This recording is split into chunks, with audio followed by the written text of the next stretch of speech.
Welcome back to all of my fantastic and lovely game changers, people that are taking action and taking control of your life because you say so and you are a creator. And to the people that are new and coming to join us for the first time, this is the Maturity Project. I'm your host, Chad Everett Broshears, and we focus in on 8 different areas of maturity. I give insights into those, each one of those areas, throughout different episodes, and I'll usually highlight specific values whenever it comes to a certain part of a story or a conversation or an insight that's specific to that particular part of the maturity and how you can yourself develop this so that we can actually create more of a fulfilling life in life versus just becoming an expert in some area and suffering and struggling in others. So that's what we're all about. That's the Maturity Project. If you're interested in that and you'd like to be able to develop along with myself in the channel, please subscribe to us, leave comments, let me know who you are and what you're up to. You could even do the initials and the city that you're in, whatever it is in the comment section, whatever you want to do to help signify to the community that you yourself are also a part of this. Quick recap on the 8 different areas, and then we're going to get into a really interesting subject here today. Quick recap. 1 is physical. That's an area of maturity. Every one of the following ones of the 8 will be areas of maturity that you have the ability to develop. 1, physical. 2, community. 3, emotion. 4, 3 is cognitive and intelligence. 4 is emotions. 5 is finance. 6 is business. 7 is sexuality, and 8 is spirituality or purpose. So each one of those areas you can develop in. How you do it is completely up to you. This channel is dedicated on insights. So what's come to mind that I needed to talk about today that is really relevant in my life as well as a lot of people that I've been speaking to is be careful what you wish for. I've shared in recent videos about some of the interesting experiences that I've had in the very recent past and about feeling like a big fish in a small pond. People go through that. It is not me bragging. I am not out to try to make this sound like I'm some sort of, intellectual badass or some sort of freaking guru or something like that. I just have a unique way of seeing the world. It's been continuously affirmed from other people that that's true. That's how they see it as well. Again, it's not a brag or anything. I've just been like this my whole life, and I like to understand the details. I love finding other people that think like I do, by the way. But anyway, so back to it. So be careful what you wish for. I felt like I was a big fish in a small pond.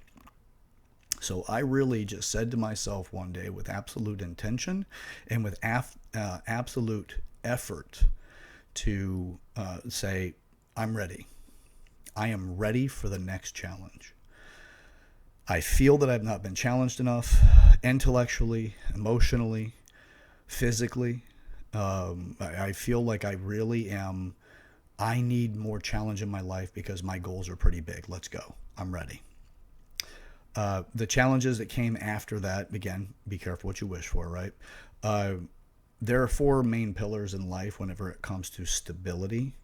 And the 4 of them. So the first one is, one of them is your health, right? That's a pillar of stability for you. 1 is your finance, right? Your ability to pay your bills, right? Which also in this particular example is going to be tied in with business. So actually having a job, a career preferably, because that brings more purpose and reward to life than a job. Careers do, because there's something beyond the paycheck for that. So career, your home where you live, and your relationships. So health, business, home, relationships. I put it out there that I really wanted to challenge myself and to grow. It's time, right? Big fish, small pond. It's challenging. And again, it doesn't mean anything negative about anybody I've been around. I love everybody. They have contributed to me significantly. I've just really wanted to feel more challenge. And I decided that I wanted it. So I stepped forward and I put it out there. Well, needless to say, every single area has been challenged to the degree that exceeded my capacity to truly be able to handle it smoothly, which is good because that means I'm out of my comfort zone. The other aspects is that it's good because when people are going through the lesson, it's not pretty for some people that are used to stability in the other individual, or specifically just used to something that they're used to doing and how they're used to behaving, so that something has changed, so it affects them to a great degree, or to a degree of concern, right? It's the same as whenever couples fight. It's another very interesting area that I've learned a lot about lately, is that people don't understand what's going on in the relationship that the individuals have. They only know from their own position. They don't have the emotional connection to the person that is on the other end, other than the person that they know in this particular situation, if they know them. Fighting is occurring because there's a lot of things there. There's a lot of times it's just to get past the defenses that people have created to prevent people from getting into their heart again. So there's fights because somebody's getting close and they're just getting in there, and there's all kinds of reasons to defend themselves. Others are they're defending themselves because they're being attacked because the other person has an opposition to, or I'm sorry, they're in their offense position in fighting. Sorry, brain glitch there. But what happens is people just don't know what's on the other side, what's really there. So when you ask for something specific, you will start a different kind of conversation. Some of the things that occur when you're doing this is, we have, be careful what you wish for, right? So you may not realize what you're wishing for has a specific maturity requirement. You may meet some of the areas, but you don't meet all of the areas, right? Let's say you meet the area that whatever you're asking or wishing for has a financial requirement, and you meet that area, and what you get out of it is you actually get you're tolerable there. You can deal with the fact that it has a financial requirement because it doesn't put you into debt. It is just consuming some of what you have abundance of. So finance isn't going to show up as being a challenge to you. But what if it challenges a relationship that is really important to you? Well, what you're wishing for is now challenging some other aspect that you weren't aware of that could be there to be wished, or to have to actually manage a resource value on. And you turn into a deficit there. Well, if that relationship were to be broken or changed in a way that goes away from what you're actually looking for, well, what do you, like, you're not going to be prepared for it. How can you continue to function whenever that part of your life is falling apart? So it's you don't know what you're asking for when you ask for something. You just know what it looks like without its entirety, right? You got the tip of the iceberg. You don't have the actual thing itself as a whole, nor do you have your ability to actually navigate and to manage that thing in such a way that you don't actually end up losing something of yourself, right? Because that's what we're all trying to watch out for. We don't want to lose a piece of ourselves. We don't want to lose our piece of our finance self. We don't want to lose a piece of our community. We don't want to lose our ability to move or function, our health. We don't want to, lose a piece of our emotional capacity to deal with reality. We don't want to deal with, or lose something that has to do with like sexual opportunities or how you express yourself in that way. And we don't want to lose a piece of our position on our purpose in life. So what we do is we say, be careful what we say, hey, you know what? I'm ready for it. Send it my way. By the way, if you realized, I just went through all 8 areas of the maturity project itself. Every category, they're the pillars of the maturity project. And with that, I went through all of them to give you a different way of looking at it, right? Because if you don't know, and how do you qualify whenever something shows up if you have the capacity to actually manage it? What if you were able to sit there and say, hey, I've wanted this great opportunity, this promotion at work. I've wanted it forever, right?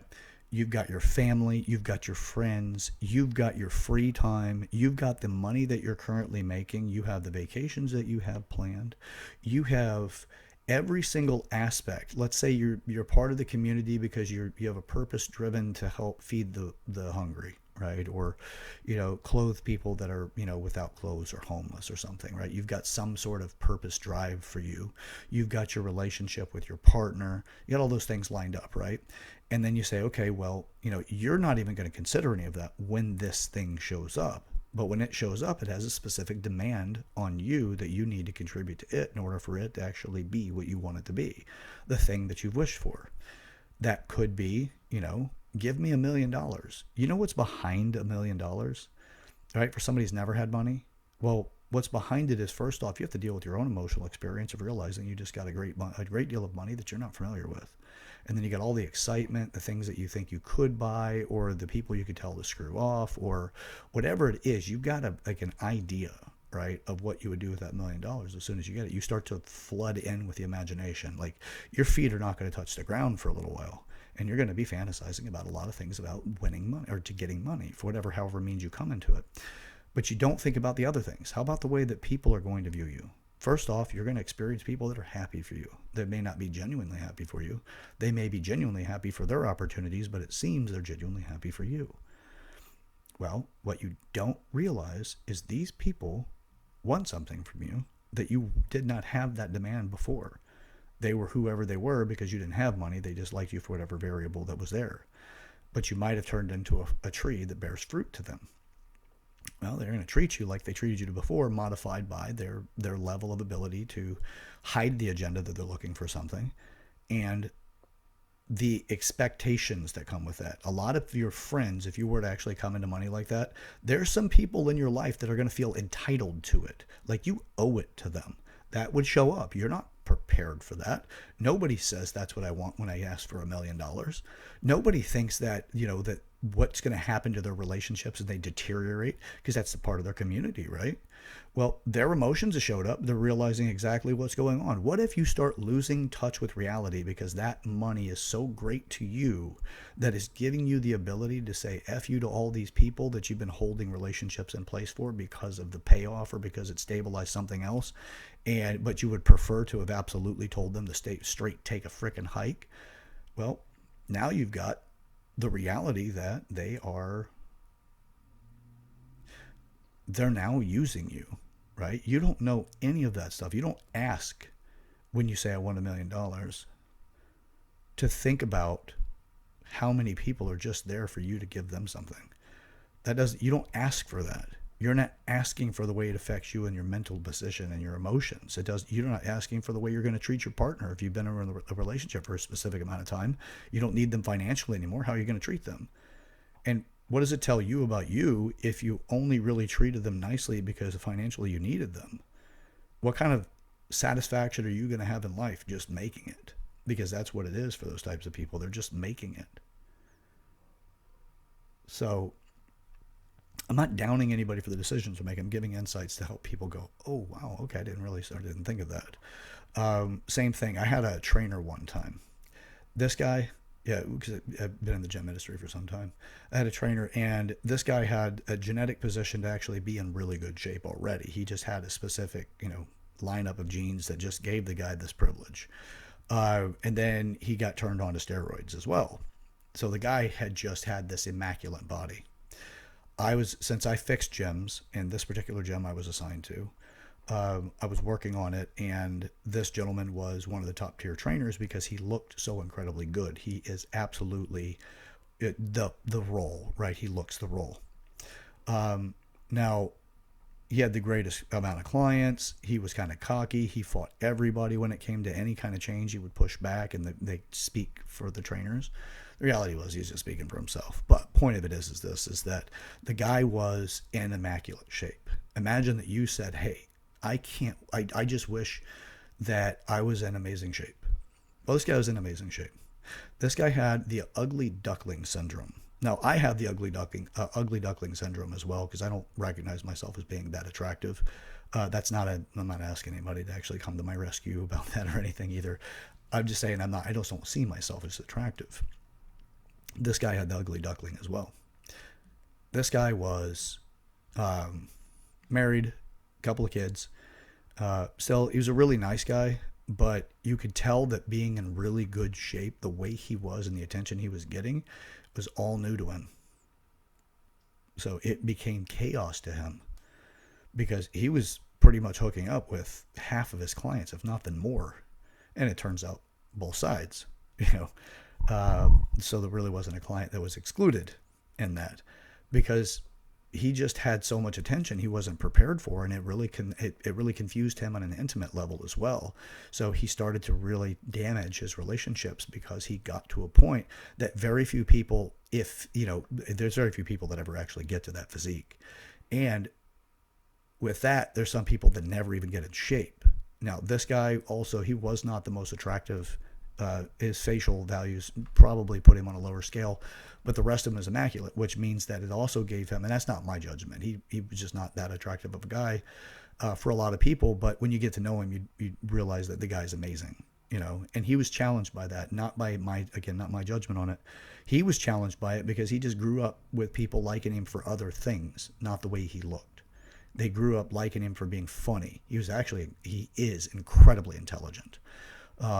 They were attracted to him for his intelligence. They were attracted to him for a lot of things, and then the physique came into role and play. And the next thing you know, the guy kind of lost his bearing on life because he was so inundated with people making those advances towards him because he's an attractive guy. Physically, was a very, very good-looking guy. So yeah, that caused him problems. So when you were wishing for something, just realize that there's several examples of what happens here. By the way, if you want to find out more about it and really add any kind of credence to this, you could always look into lottery winners. Very few are even close to satisfied, let alone even alive, years after they win the lottery. Just their lives usually fall apart. There's very few people that win the lottery actually have anything left over after within a short period of time. But it's worth looking into. I think that you'll find some interesting insights in that. So with all of this, what do you do with it? If I'm saying be careful what you wish for, so what? This is a nice conversation. It could be like, oh, okay, well, that's insightful, blah, blah, blah, whatever. What have I given you that you could actually use? Well, one thing that I would suggest is that whenever something happens that you're actually wanting, right, the thing to be careful what you wish for, it's usually the attachment to something good. It's usually the attachment to a sweet reward that you get out of it. If you take for a second that you will be attached to something by the desirable benefit, the outcome, or multitude of the outcomes, add to that your the awareness that you don't know enough about it, and you're also emotionally excited with it. Doesn't mean don't take action. Actually, this means it's time to strategize. This is worthwhile. This is something that you were really, really wanting in your life. Strategize it. Once you study it and you understand what other people have done to be successful, you could also find what other successful people that have made that as a success. What has been their long-term consequences? Have they had a destroyed life? Has something fallen apart? Have you heard that, maybe their relationships, their marriages or whatever has fallen apart, or they've had challenges along the way? And you can say, okay, well, it might lead to that. It's not a guarantee that it will. There's a lot of other reasons why people go through hardship, but at least it can give you an idea a little bit more. And so you can get more insight to somebody who's been through it already. And you at least start to prepare yourself if those variables show up for you. You could also gauge whether or not you're functional with that particular area. Use the 8 areas of maturity to qualify each one of them and then get busy with it. You can create a lot out of this. So as far as that's concerned, be careful what you wish for. Some beautiful things come out of it. It's the thing, don't lock the door. Don't close it and lock it just because the initial outcome is something undesirable. You don't know what the long-term benefits or outcomes is going to be. It could turn into being something that is incredibly admirable and something that has really changed you. Because it's not usually, like when you wish for something you don't currently have, you don't have it for a reason. What is it that it's going to take to maintain that thing? Like even to have it for a second, let alone maintain it and to retain it. You probably just don't have you almost certainly don't have the right capacities, the right experience levels necessary in order to actually have that thing be earned easily and obviously through the steps. You also could have actually have manifested this thing and likely did manifest this thing altogether, and it's not a luck thing. It could be that you just don't recognize the little details that bring in your action to the outcome. But you will find a strategy. You'll find a pattern associated with it. That pattern may be a one-time thing. Well, pattern also typically means more than one time. But anyway, it could be a one-time setup that you just did a few things that are far outside of your standards, and it ended up with that particular conclusion. It would be nice to know if what you did that was different than you had done prior ended up with a greater success, because it'd be nice to know those things so you could try them again, see if that was actually continuously something that can contribute towards other areas of success. And that would be the patterns of thinking, the mechanics of the way you think about particular situations, because then you can start creating more in your life with intention, because you have the details of how things fit together better than just going, oh, it makes sense those things are together. You get a more of a mechanical understanding how things work together. Hope that doesn't start to sound like a crazy person muttering things, but that's the way that I say it. See things is all through. There's patterns, there's systems, there's all kinds of things that are taking place with great detail that if you don't focus on it, you're never going to see it. So that's what I'm up to, and that's what I like doing. So anyway, this is the Maturity Project. I am your host, Chad Everett Brochures. I hope you got something out of today's episode. Put a comment in the comment section to let the community know what you got, that you're here, that, kind of like, back in high school, you write like, hey, so-and-so was here, like CEB was here, 96, whatever. Just put something out there to communicate with the community. Be a part of it. That's part of the maturity areas anyway. It's one of the pillars of maturity. So it's the second one. Anyway, all right. Share the video with who you feel you can break the ice with and have a meaningful conversation. And, we got a lot to get to. But let's make our beds before we try everything else. Don't put your armor on and realize that you didn't even grab your sword. We got a whole lot going on in this world. The path to hell is paved with good intentions. A lot of those people really did have great hearts on the process of creating something that turned into less than desirable, the hell part of their process. So we can prevent that and at least reduce it in our life because we can set these things up through the Maturity Project. So don't forget to subscribe if you haven't already. And then, like the video, help it with the algorithm, and comment. Okay? We'll catch you on the next one. See you guys. Have a good day. Let's get up to something, okay? Let's get up to it together. All right. See ya.